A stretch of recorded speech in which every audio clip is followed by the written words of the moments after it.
All right, we're going to talk about Google in education. So, Google is making a huge push right now to get into the classroom. Why? Because there's a ton of money there. Why else? But basically, Google wants to be a part of the classroom because it wants to be a part of just about everything from A to Z in your life. And if you're watching this, then you're either a teacher, a school administrator, a student, or a parent or someone who really wants to improve education. And we're all for that at Modern Lessons, and Google is trying to be for that as well. So they've developed a lot of pretty cool resources that you should know about. You may not know about them yet, but you're about to. So all you have to do is go to google.com/edu, right up here, /edu, and that'll bring you to Google in Education. And as you can see, there's a section on for teachers, organizations, and students. We have a separate lesson about all of these things, but we're going to start with teachers. So after you browse around and read a little bit about what the site is about, you can see under for teachers, it's really just a pretty straightforward list of resources, but there's a lot more to it than that.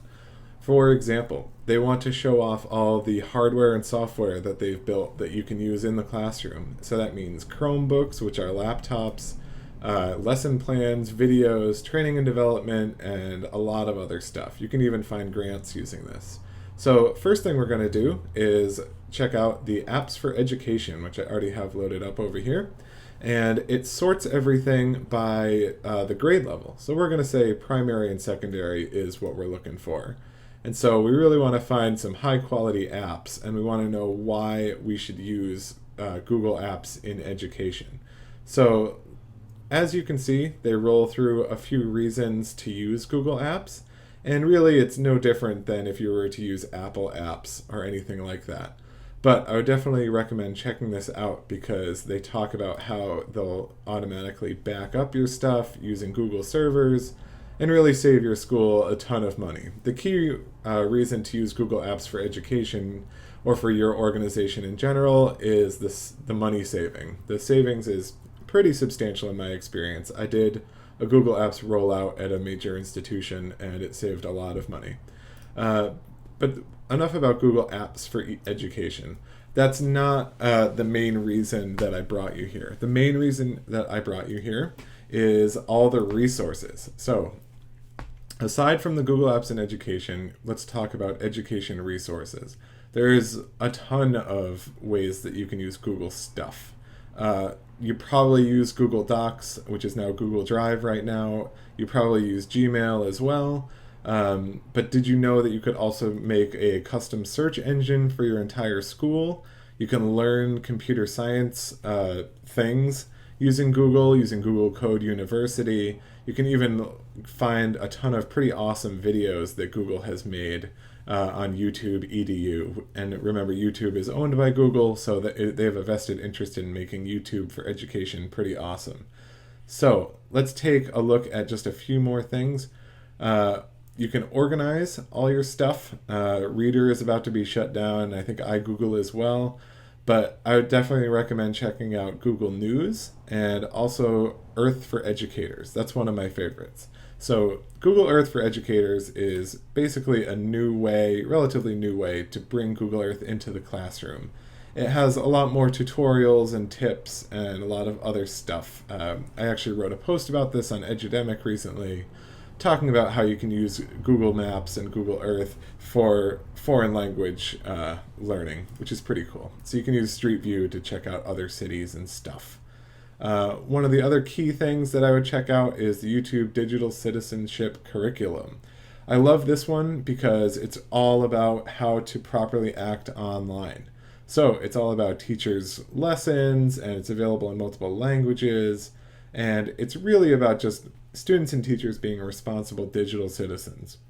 If you don't know what a digital citizen is, you are one because you're already on the web, you're using Modern Lessons right now, and you're basically sharing information, whether you like it or not, about yourself online. So you have to learn how to protect yourself, how to monitor your privacy, and see what people can see about you and vice versa, and really just know what you're doing online. And finally, I'd say one of the more important things that is often overlooked is the accessibility options that Google provides. They do a lot of work to make sure things are accessible for autistic students or really anybody with any kind of disability. I think that they do a pretty terrific job at that. So just to give you an example, we'll click on accessibility at Google, and you can see how they do a lot of stuff to help you use Google products. So whether it's a live Google Plus Hangout or for blind students or anything like that, definitely check out to find out what they're up to in terms of making things a lot easier. That's about it for the resources. As you can see, I only touched on 3 or 4, and there's about 50, so definitely go back and check out educator resources, this second one right here. Chromebooks, you can talk about the laptops that they want to bring into education, which is pretty cool. I'm not going to go into too much detail there because those are always changing and they're upgrading, and I don't want this lesson to be immediately outdated. Lesson plan search is completely awesome. It lets you find free lesson plans, posters, visualizations, and all sorts of stuff, basically on ways to use Google in the classroom. So yes, it's a little self-promotional, but it's done by teachers for teachers. And these little icons right here will actually show you the app that is used. So as you can see, this one uses Blogger. So this document takes you through how to set up and successfully run a blog on Google's Blogger tool. So pretty cool stuff like that. I would definitely recommend checking it out. You can also choose or narrow it down by the different Google products they have. So if you want to learn about involving YouTube in your classroom, then you can just sort by some YouTube lessons. Pretty straightforward. So we're just going to go back and check out the next thing, which is classroom videos. So classroom videos is a lot like YouTube EDU. I already have that loaded up over here. And really it's just a way for them to showcase or show off some awesome videos that either they've made or other people have made.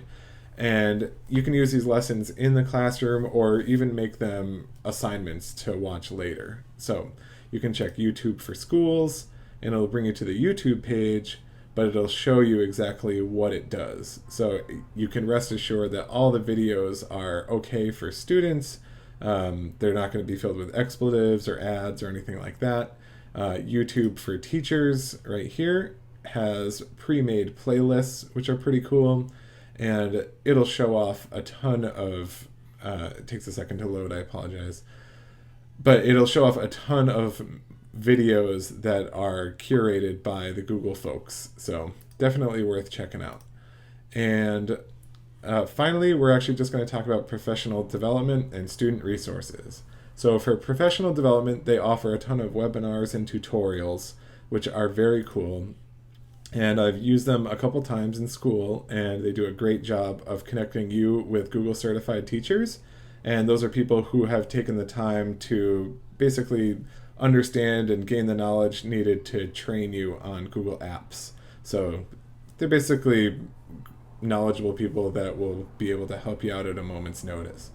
Finally, Student Showcase is very cool, and it's a way for you to see what students are making using Google products. One of the most well-known is Doodle for Google. So when you go to the Google homepage, you probably see sometimes this logo, the old blue, red, and yellow logo with a little green in it, changed, and it looks like something like this with a nice different piece of art. This was done by an 11-year-old student from New York. So you can check out Doodle for Google and encourage students to do that. You can also check out Google Code Jam, which is a way for students to learn how to code. So I'm breathless here. There's a ton of resources that Google is providing, and they're basically all free. So check them out when you have a chance. Google.com/edu.